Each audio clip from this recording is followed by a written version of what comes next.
Il est encore venu au jardin de Gethsemane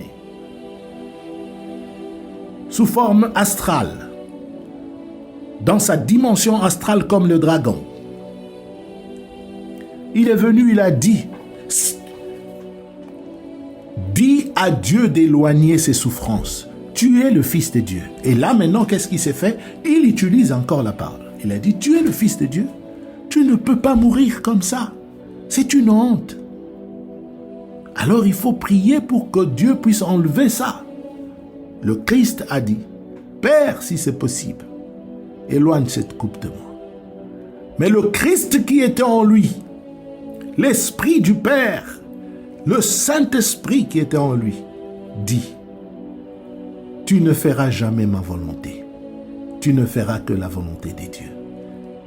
Il a dit encore la même réponse qu'il avait donnée. Il a dit, l'homme ne vivra pas seulement de pain, mais de toute parole qui sort de la bouche de l'Éternel. Il dit encore au dragon, écoute dragon, je suis envoyé pour faire la volonté de Dieu. Automatiquement, un ange puissant est descendu. Ça veut dire qu'une force supérieure était descendue pour animer le Christ et l'amener à aller prendre la croix pour toi et moi. Le doute, c'est un élément dangereux. C'est le venin du dragon. C'est le fleuve d'eau du dragon qui sortent de la bouche du dragon pour déconnecter les hommes avec l'activité du Saint-Esprit.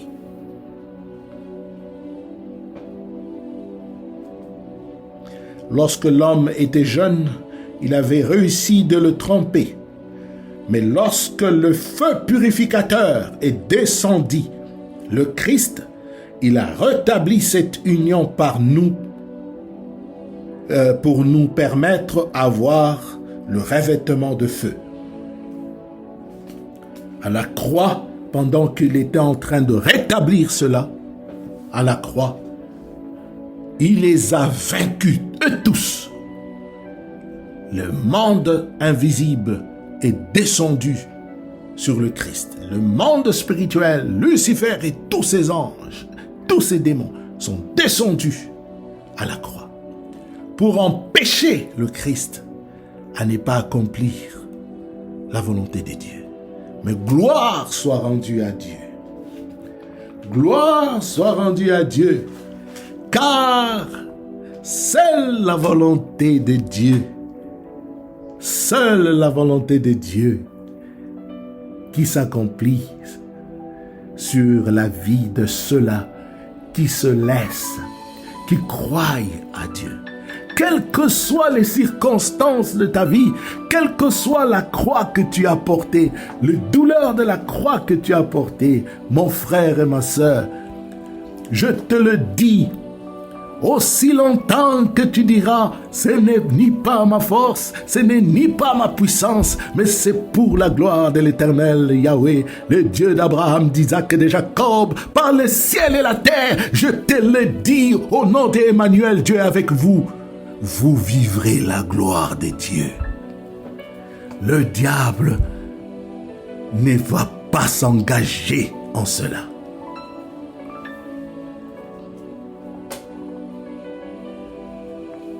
Il fuira loin de vous.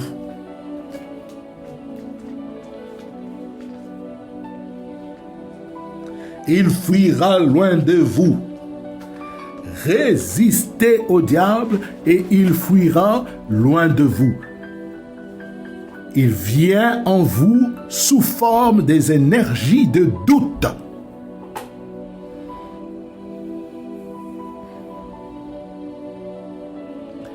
Le dragon a exercé son pouvoir de créer le doute sur Jésus de Nazareth. Le doute, le doute, le doute. Oh my God. Mais dans le mental de Jésus de Nazareth, il a envoyé les tensions mentales à réfléchir comme un homme et non comme Dieu. C'est là qu'il y a le problème. lorsque le venin du serpent entre dans votre vie, la première des choses, vous allez commencer à réfléchir comme des êtres humains. Vous ne réfléchirez plus comme Dieu. Vos pensées seront objectives, basées sur votre expérience terrestre, sur les intérêts, le pouvoir, la soif de la vie terrestre et passagère. Car c'est ça que le diable maîtrise. Il a amené Jésus à penser comme un homme, au point où le Christ pouvait dire « Seigneur, si c'est possible, Seigneur, si c'est possible, éloigne cette coupe. » Il a passé le Seigneur à canaliser ses idées et ses pensées personnelles à devenir objectifs, à ses intérêts personnels. Mais lorsque Dieu a vu, Jésus a regardé les pensées subjectives. Il a vu que ce n'était pas seulement son intérêt. Il ne mourrait pas seulement pour lui, mais c'était pour la cause de l'humanité et des anges célestes, ainsi que de son Père. Il a dit: non au doute, éloigne de moi Satan. Oh Jésus.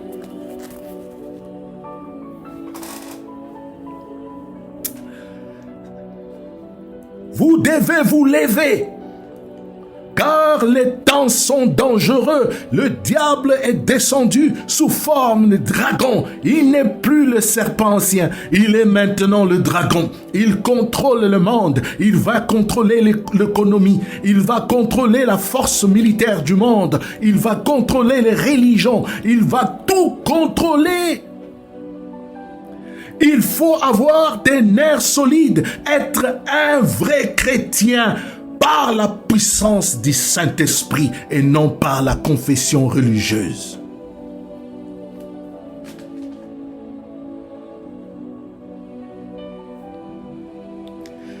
Les forces maléfiques travaillent tous les jours pour changer vos pensées subjectives aux pensées objectives et personnelles, aux pensées égoïstes. Même si vous êtes un prédicateur, lorsque vous commencez à avoir des pensées égoïstes, sachez que le doute est déjà entré. Même si vous êtes un parent, lorsque vous ne voyez plus l'avenir de vos enfants, vous voyez seulement ce que vous devez avoir, ce que vous devez porter. Automatiquement, sachez que vous êtes sous l'influence du venin. Christ est le Fils de Dieu. Son amour, c'est une pensée subjective, qui veut dire une pensée qui maintient le principe de l'ordre et de l'idée de cet ordre. C'est une relation avec la perception du géniteur de l'idée, qui est son Père. Voyez l'exemple dans Matthieu chapitre 26, le verset 36 à 46. Le dragon a lancé son attaque à Jésus, à Gethsemane. Mais Jésus, par la prière, par la communion du Saint-Esprit, par l'humilité du cœur, il s'est levé et il a reçu un renouvellement de force capable d'éradiquer le doute. Le serpent avait attaqué l'apôtre Paul pour l'empêcher à ne pas accomplir sa mission apostolique, car c'est le plus grand niveau des attaques auprès de saints. C'est lorsque vous êtes attaqué